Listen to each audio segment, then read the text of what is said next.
A promise is a debt, and I'm here to pay the debt because a while back I promised to share with you, my good people, my sales career story. And here goes.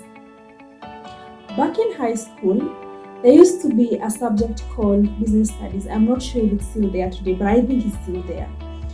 And for some reason, I felt drawn into taking that subject. It's one of the subjects I immensely enjoyed in high school after CRE. So fast forward, in 2008, I finished my high school and I came to college in Nairobi. And my first diploma was in business administration. I deeply enjoyed it. I learned sales, I learned marketing, I learned basic office administration, and so many things in between. I really enjoyed that diploma to the point of getting actually a distinction. It's not a bragging video, it's just a video I'm telling my story. Now, after I finished my diploma, my mom, who has immensely influenced my career to date, was like, you know what, Lillian? I think it's very good if you focus on a degree where you are able to employ yourself, or a degree that will equip you with skills that every single company or business will need. And she said, why don't you try a course that is business related? And that is how I ended up pursuing a Bachelor of Commerce. Fast forward, when it came time for specialization, I was like, marketing is it for me? Because I was this outgoing girl, very outspoken, very vocal. I really enjoy the marketing classes. I've always been a creative in what I do. Like, I am these people who will do something in a very unique, authentic manner. I am bold. I don't care what other people are doing around me, and just go ahead and do it my way. So that's how I ended up doing a Bachelor of Commerce in marketing, specializing in a Bachelor of Commerce, specializing in marketing, like I earlier mentioned. Now, after we graduated, it was no brainer for me that I needed to look for a sales job or a job that enables me to utilize the skills I had acquired in my Bachelor of Commerce. I even forgot to mention that for my internship, I got an internship opportunity in one of the leading real estate companies in Kenya. So when I went for the internship period, I was so good in sales that I even remember in that internship period, I sold like 2 houses, and they told me to stay along. Because I was young, I was a happy-go-lucky girl, I was free-spirited, I was not like very keen on settling in employment at that time, and that's how I ended up going back home after my degree, after the internship, then graduating. I went back home. Around the same time, I had my first child, so I kind of settled in home as a stay-at-home mom, taking care of the kids. Then one day I was like, I am a bit too idle. I need to get something to do. So I started looking for a job. Then my husband really likes to read newspapers. So if you remember, those people used to read newspapers. At the back section of the newspaper, there used to be a classified section and a section where people would post job advertisements. At that particular time, I saw a job advert for a company that was looking for a sales representative to sell products, and the salary would be 15,000 shillings and a commission. And for me, that was a very good starting point because I knew if they give me that sales job, I'm gonna nail it. I remember the office was somewhere around I&M. That's like 6 to 7 years or 8 years ago. So I go there, and the lady who was conducting the interviews was deeply impressed with me. She said, okay, we're going to hire you and you're going to be selling air fresheners. What I didn't know is that job was actually a hawking job. So I was supposed to walk around with the air fresheners, pitching and closing the sale on the spot, getting to give the customers the product and collecting money from the customers and taking it back to the office at the end of the day. So they'll take your ID, give you the stock, you put in a small bag and you walk around. The day I quit that job is the day I think I walked from town to Feather, and I was so tired. And I remember I was selling like my entire stock, and sometimes even depleting my stocks and going back to the office to add more stocks. but I was not fulfilled. And at that time, I didn't feel like this is what I really wanted to do. So I took time off, because at the same time I was expecting my second child, to just relax and figure out my next way forward. So that was my second sales job. Guys, please leave a comment on one of the hardest sales jobs you've ever done, and some of the lessons, and how you ended up quitting that sales job. So fast forward again, I stayed home as a stay-at-home mom. At that time I was taking care of my family and my children. Then I was like, why am I in the house? I am passionate about sales. I know I can sell. There's something that the sales career has done to me. It's made me very bold. It's made me to be a go-getter, a very aggressive person, someone who does not settle for the norm.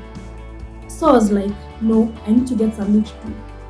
But I was like, how can I make sure that I get a job that's, number one, what I feel is my standard at that particular time, a job where I can grow career-wise, a job where I'm going to learn and advance my skills.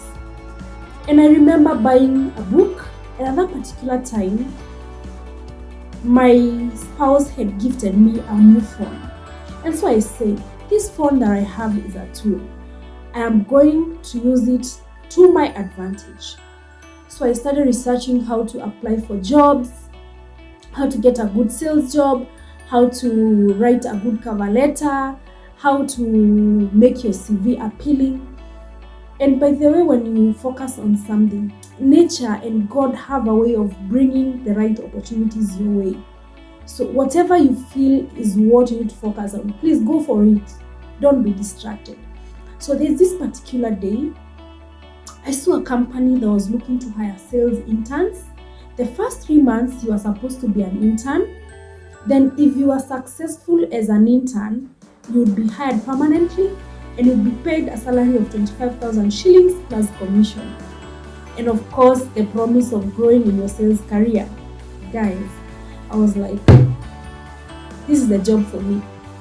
No, I applied for it, I researched, I put all my points together, and I sent the application. In my research on how to land a good job, I had learned that after you send an application, you need to wait for 3 days and follow up. So I remember calling that particular company and saying, hey, my name is Lillian.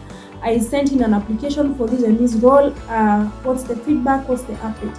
I was like, actually I was supposed to call you today. Please come for an interview on, I think like it was 3 days later. Please come for an interview. That was an answered prayer. Fast forward, I went to that interview, and you can be sure I nailed it.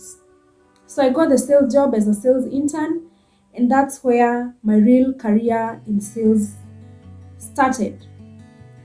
By the time I was leaving that company, I had grown all the way into being an offline sales manager, and in between, I got to work into so many roles, different departments, and I amassed immense wealth in marketing, in sales, in the financial sector, logistics, initiating partnerships, taking care of partnerships, working with small businesses, working with chairmans, pitching in a boardroom. Those are some of the things I learned in between. And I remember one day we had a sales manager who was exiting that company. And I was so eager to grow in my career. And I asked him, what's the secret to how far you've come? And he said, I told God, every new year, please bring something new my way.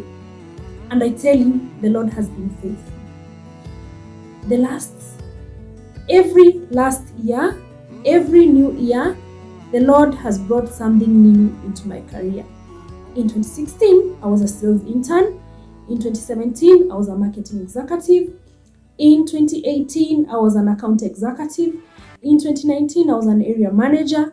In 2020, I was an offline sales manager. In 2021, I was a head of sales. In 2022, I was a sales and marketing manager.